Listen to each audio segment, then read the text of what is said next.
36 years ago is the first time that I publicly used the term femicide when I was testifying at the International Tribunal on Crimes Against Women that occurred in Brussels, Belgium, in March that year. And it was, the whole event was sort of based on personal testimony, which I am a great believer in. And I'd just like to read you a couple of passages from the testimony at that time that I read. This was not just authored by me, but somebody else as well. We must realize that a lot of homicide is, in fact, femicide. We must recognize the sexual politics of murder. From the burning of witches in the past to the more recent widespread custom of female infanticide in many societies, to the killing of women for honor, so-called, we realize that femicide has been going on a long time. But since it involves mere females, there was no name for it until Carol Orlock invented the word femicide. These are the 20th century witch burnings. The men who commit these atrocities are acting out the logical conclusion of the woman hatred which pervades patriarchal cultures. And now for my definition. There was no definition. It was sort of implicit in what I said, but my actual definition of femicide is that it is the killing of females by males because they are female. The killing of females by males because they are female. This is comparable to defining racist murders as the killing of people of color because of their race. I refer to females because my definition includes girl victims, and I refer to males because my definition includes male juvenile perpetrators of femicides. Femicides also, of course, qualify as hate crimes and so-called bias crimes. Because my definition of femicide is limited to the killing, murders, homicide of females by males because they are female, murders that are not so motivated, for example, accidental killings of women by men, or any murders of women by men in which the victim's gender is irrelevant, or murders of women by their female partners, are not femicides according to my definition. I refer to these crimes as murders or homicides. Intimate partner femicides, as I'm sure you already know, having seen so many hands go up, is of course the type of femicide that most of you here focus on, as does Jackie and most of the researchers in the United States and Canada. And this, of course, you probably almost certainly also know is the most frequent form of femicide in this country. Other types of femicide include stranger femicides by, serial killers, for example, other familial femicides by fathers, brothers, uncles, and other male relatives, and other femicides by perpetrators who know their victims but aren't related to them. For example, misogynist murders by acquaintances, authority figures, neighbors, babysitters, co-workers, and on and on. Since the tribunal in 1976, I've engaged in many different strategies in the hope that one or other of them would inspire feminists in the country to adopt this term instead of the gender-neutral terms murder or homicide, including co-editing these two anthologies Femicide and the Politics of Women Killing, and Femicide and Global Perspective that Bob mentioned. While some academic researchers, most notably Jackie and her colleagues, adopted the term femicide many years ago and have done considerable research on this lethal crime, most feminists, now here, you know, you accepted, it seems, have, most feminist activist organizations in the United States have, including activists against violence against women, have regrettably not adopted it. Now, again, your hands going up, well, that means you've heard of it. I don't know how much it means that you actually use it in your daily work. I hope it does, but if not, I hope it will be from now on. Many organizations even fail to mention murder of women as a form of violence. Somehow that gets left out, despite it being the most extreme form of violence against women. I have to say, I did notice that NOMAS is one of the organizations that doesn't include murder in your list. Now, you do say, etc., you know, so, but, to quote from your statement of principles, we oppose such injustices to women as economic and legal discrimination, rape, domestic violence, sexual harassments, and many others. So I'm sure that femicide is going to get added very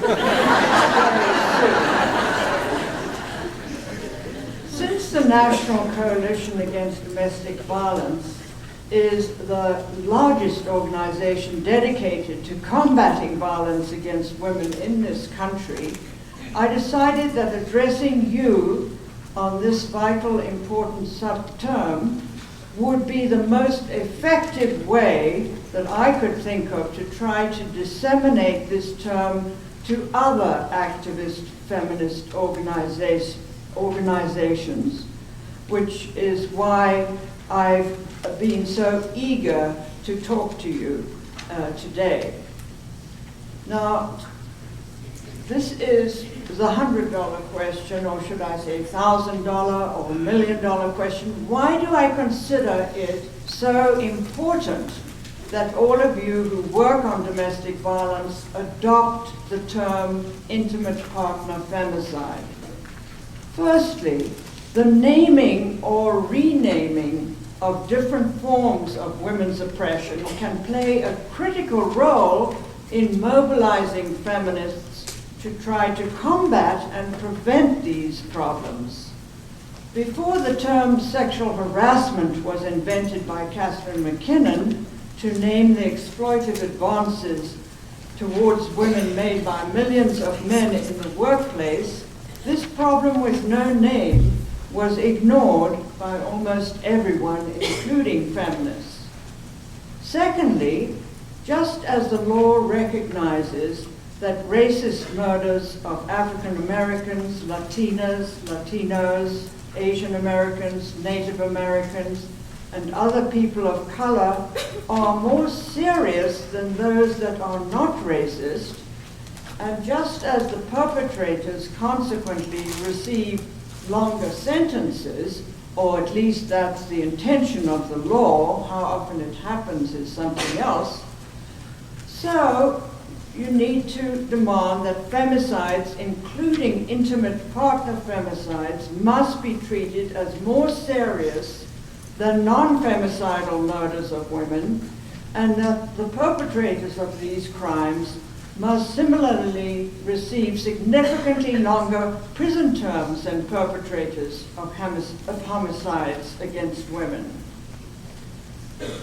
Now I wish to say more about the scope of femicides on this patriarchal planet.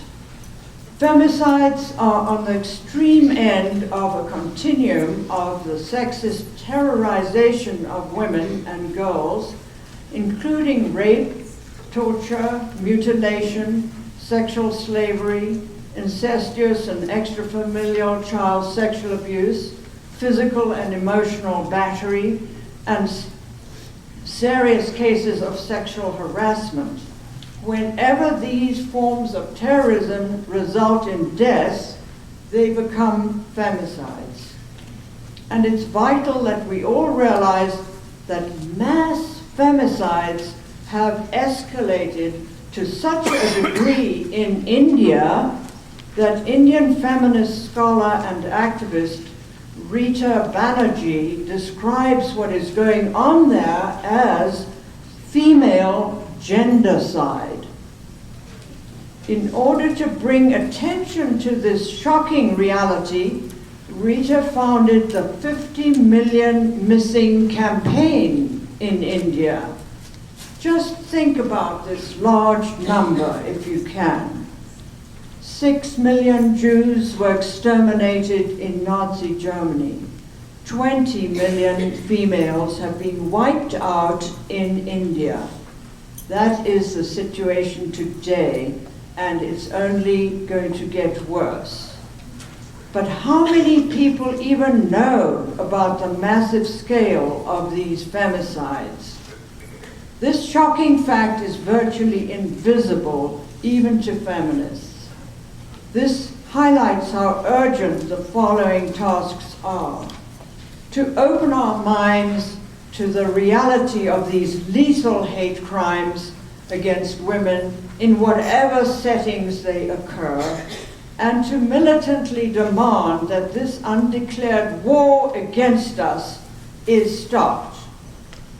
So it's important to recognize intimate partner femicide, that is the main one you're concerned about, but also to see these annihilations in the context of femicides in general going on in the world, that gendercide is happening and yet nothing is happening about it. Female gendercide is also going on in modern-day China. By the way, Rita, who is a friend and colleague of mine, only adopted the term femicide after we connected online last year, but she's now sees this as the major problem. There's also feticide is going on, which isn't the same as femicide, because it's the abortion of female fetuses, not yet human beings. So I am ardently hoping then that all of you will adopt this term after hearing our panel today. And I now wish to share some very inspiring news with you that Bob has already actually mentioned. I didn't know he was going to, but in December 2004, Mexican feminist congresswoman and academic anthropologist Marcela Lagarde invited me to speak about femicide at the first ever seminar on femicide in Latin America, I would suggest in the world.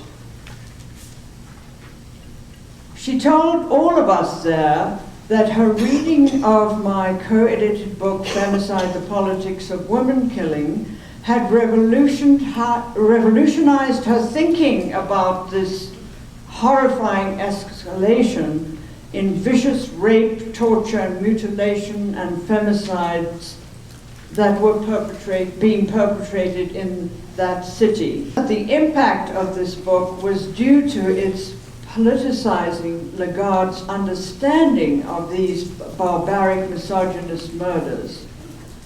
Lagarde asked me at that seminar if she could translate the term femicide into Spanish as feminicide, Of course, I gave her my consent, which was not needed, obviously. Anybody can take, define things as they think fit.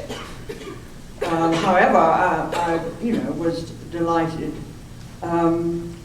Feminists in many other Latin American countries have now adopted the term femicide or feminicide, including Bolivia, Chile, Colombia, Costa Rica, the Dominican Republic, El Salvador, Guatemala, Honduras, Peru, and Portuguese-speaking Argentina, as well as Mexico.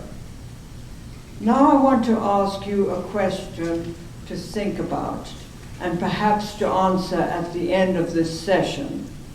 Why do you think the first book ever published on femicide has had this enormous impact in Spanish-speaking countries, but not in the United States? This is a total mystery to me and a cause for great disappointment.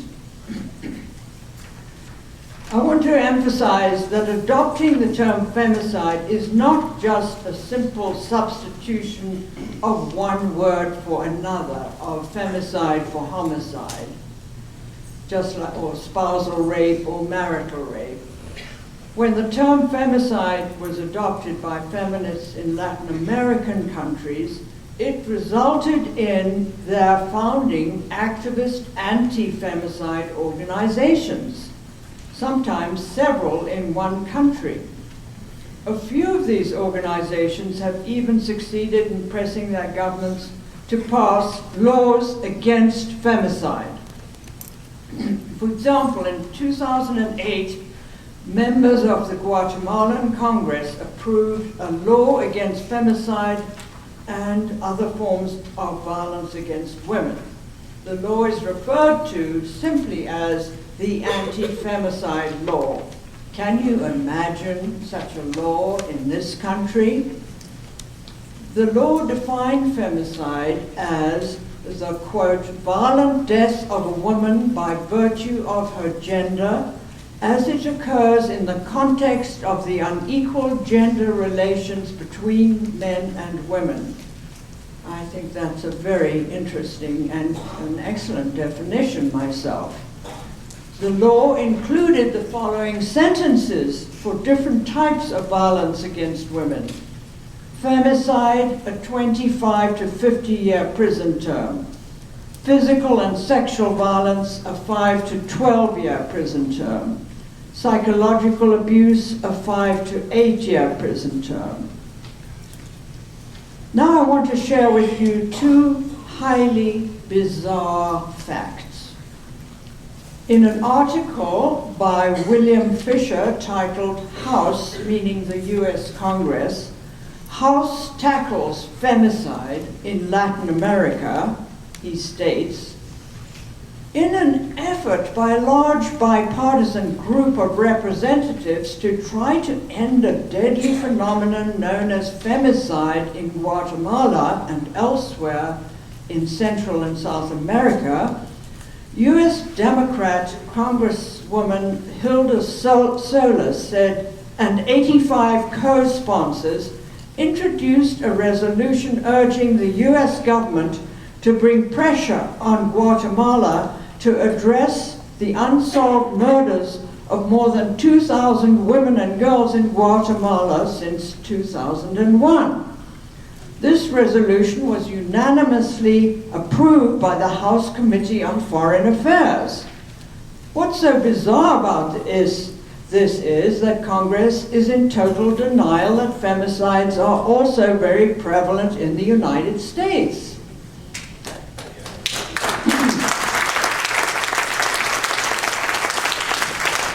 On the other hand, since the many U.S. feminist organizations that even those that are trying to combat violence against women and assist the survivors have not yet adopted the term. Take the rape crisis centers, for example. I mean, there's rape murder, rape femicides, and so on, attempted rape femicides. maybe we shouldn't be that surprised. We can't expect the government to be ahead of us, can we? So we really are ultimately, need to use the term. And then we can demand that they use it too. The second fact that I consider highly bizarre is that the European Parliament considers it one of their crucial priorities to fight feminicides and gender-based violence against women, where? In Latin America.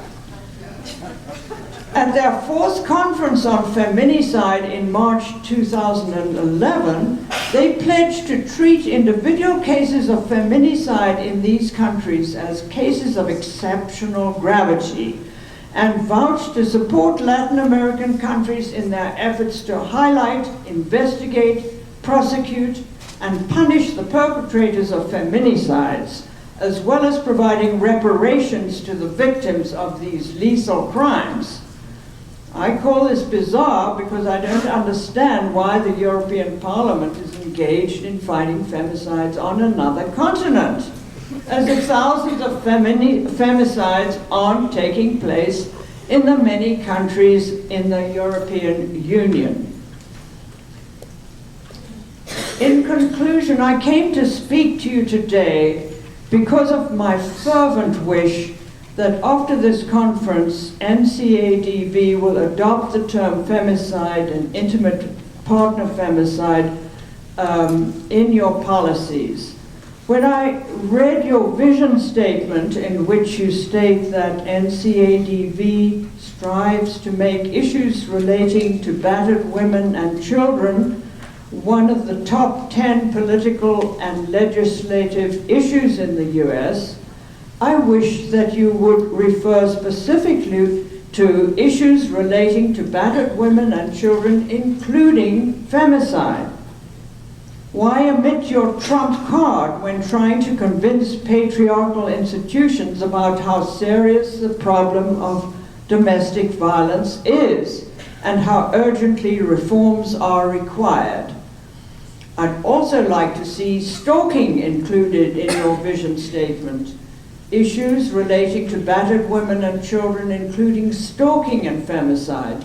The issue of stalking is another very dangerous threat that is most often perpetrated on battered women by their violent male partners, and which quite often culminates in femicide.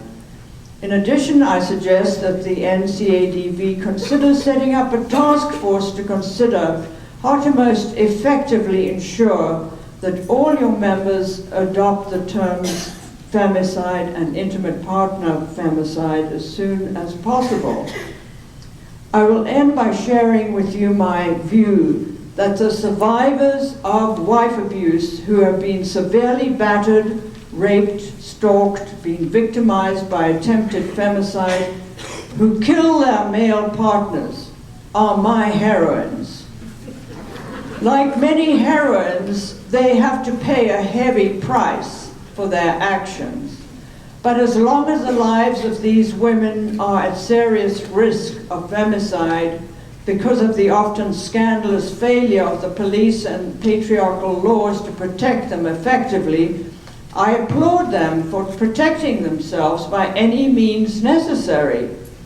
An additional reason for my admiration for these women is that their lethal acts spare all the other women who would likely have suffered similar abuse at the hands of these same men. Getting them off the planet is a service to all women.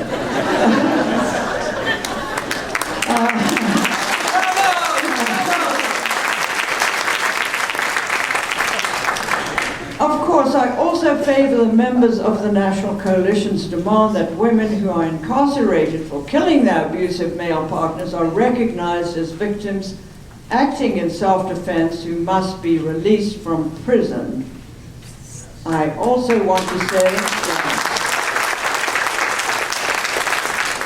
finally, how indebted I am for the vital work that you do for all abused women and for all of us. Thank you.